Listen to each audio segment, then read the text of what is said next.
ఒక 3 ఏళ్ల పిల్లాడు ఎర్ర రంగు బ్లాక్ పక్కన పసుపు రంగు బ్లాక్ పెడుతుంటే మనం ఏమనుకుంటాం? వాడు కేవలం ఆడుకుంటున్నాడనుకుంటాం కదా. హ్మ్.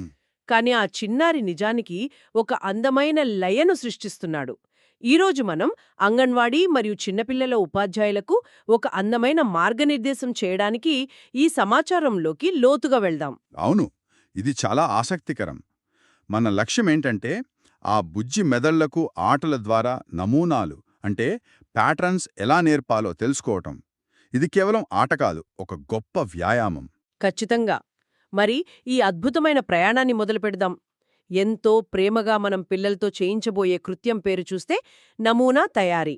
అంటే ఆ నమూనాలను తయారు చేయడం, విస్తరించడం, పునరావృత్యం చేయడం, ఇంకా గుర్తించడం అన్నమాట. పేరు వినడానికే చాలా బాగుంది. మ్మ్. అయితే దీనికి కావలసిన వస్తువులేంటి అని మీకు సందేహం రావచ్చు. అవును. మరి ఏమైనా ఖరీదైన బొమ్మలు కొనాలా ఏంటి? అస్సలు కాదు. ఏంటంటే మన చుట్టూ సులభంగా దొరికే చిన్న చిన్న వస్తువులు మాత్రమే కావాలి.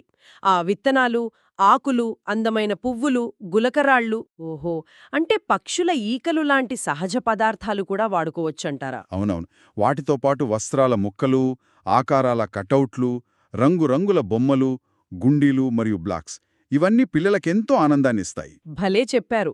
మరి ఈ ఆట వల్ల సాధించాల్సిన సామర్థ్యాలేమిటి? పిల్లలు ఏం నేర్చుకుంటారు అంటారు? ఏంటంటే, దీనివల్ల పిల్లలు చాలా సులభంగా పరిమాణాలు, ఆకారాలు మరియు కొలతల ద్వారా ఈ ప్రపంచాన్ని అర్థం చేసుకుంటారు.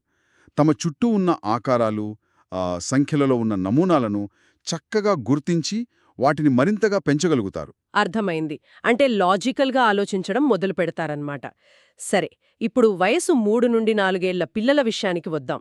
మన చిన్నారి పిల్లల కోసం ఒక చిన్న కథలా ఈ ఆట ఆడిద్దాం కదా. అవును. ముందుగా కొన్ని ఎరుపు, పసుపు బ్లాక్స్ తీసుకుందాం. మొదట ఒక ఎరుపు బ్లాక్, ఆ తర్వాత ఒక పసుపు బ్లాక్ పెట్టి ఏబీ, ఏబీ నమూనా చేసి చూపించాలి. మనం ప్రోత్సహించాలి కదా. సరిగ్గా చెప్పారు. అప్పుడు మనం పిల్లలు ఇప్పుడు ఏ రంగొస్తుంది అని చాలా ప్రేమగా అడగాలి. వాళ్ళు వాళ్ళ ముద్దు ముద్దు మాటలతో సమాధానం చెప్తారు. వావ్!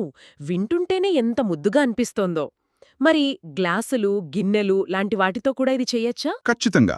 గ్లాసులు, గిన్నెలు, గులకరాళ్ళు, ఆకులు లాంటి రోజువారీ వస్తువులతో ఈ నమూనాలను మళ్ళీ మళ్ళీ చేయించాలి.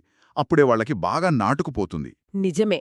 మరి వయస్సు 4 నుండి 5 ఏళ్ల పిల్లల సంగతేంటి? వీళ్ళు కాస్త పెద్ద పిల్లలు కదా. వీళ్ళ కోసం ఎలాంటి ఆకృతులు చేయించాలి? వీళ్ల కోసం ఆకులు, పువ్వులు, రాళ్ళు తీసుకుందాం. మొదట ఉపాధ్యాయులు ఒక ఏబీ ఆకృతిని రూపొందించి చూపించాలి. ఆ తర్వాత ఏబీబీ, ఏబీ, ఏబీసీ నమూనాలను పిల్లల చేతనే చేయిద్దాం. ఓహో! వాళ్ళని సొంతంగా చెయ్యమనాలన్నమాట. బావుంది. అవును. ఇక్కడ మనం పెద్ద చిత్రంతో అనుసంధానం చేస్తే, అదే వస్తువులతో నమూనాలను విస్తరించి వాళ్ళమి సొంతంగా కొత్త ఆకృతులు తయారు చేసేలా ప్రోత్సహించాలి. వాళ్ళ క్రియేటివిటీకి వదిలేయాలి. భలే చెప్పారు. అయితే ఉపాధ్యాయులు ఇదంతా జరుగుతున్నప్పుడు ఏమి గమనించవచ్చు? కేవలం వాళ్ళు సరిగ్గా ఆడుతున్నారా లేదా అని మాత్రమే చూడాలా? అలా కాదు. పిల్లలు ఎంత చురుకుగా పాల్గొంటున్నారో గమనించాలి. వారు ఆ వస్తువులను తాకుతూ విభిన్న నమూనాలను ఎలా తయారు చేస్తున్నారో చూడాలి. అంటే ఇప్పుడు ఏ వస్తువు వస్తుంది లేదా ఎన్నిసార్లు వస్తుంది అని అడిగినప్పుడు వాళ్ళ రియాక్షన్ చూడాలి, అవునా? అవునవును. అలా అడిగినప్పుడు వాళ్ళు వాడే ముద్దు పదజాలాన్ని శ్రద్ధగా గమనించాలి. వాళ్ల బుజ్జిబుర్రల్లో ఎంత పెద్ద ఆలోచనలు నడుస్తున్నాయో మనకప్పుడు అర్థమవుతుంది. ఈ నమూనాలు పిల్లల ఆలోచనా శక్తిని ఎంతనా పెంచుతాయో చూడటం నిజంగా అద్భుతం. ఖచ్చితంగా. ముగించే ముందు ఒక చిన్న ఆలోచన చేద్దాం. ఆ ప్రకృతిలో కనిపించే ఈ చిన్న చిన్న నమూనాలను గమనించడం వల్ల భవిష్యత్తులో ఈ ప్రపంచం యొక్క దాగి ఉన్న అందమైన లయను పిల్లలు ఎలా చూడగలరు? చాలా మంచి పాయింట్ తీశారు. నిజంగానే ఆ లయన్ వాళ్ళు ఇప్పటినుంచే పట్టుకోగలరు. అవును కదా. మరి ఈ ఆసక్తికరమైన ప్రశ్నతో ఈ అందమైన ప్రయాణాన్ని ముగిద్దాం. పిల్లలతో పాటు మనం కూడా నవ్వుతూ ఆనందంగా నేర్చుకుందాం. మరొక విశ్లేషణలో మళ్ళీ కలుద్దాం.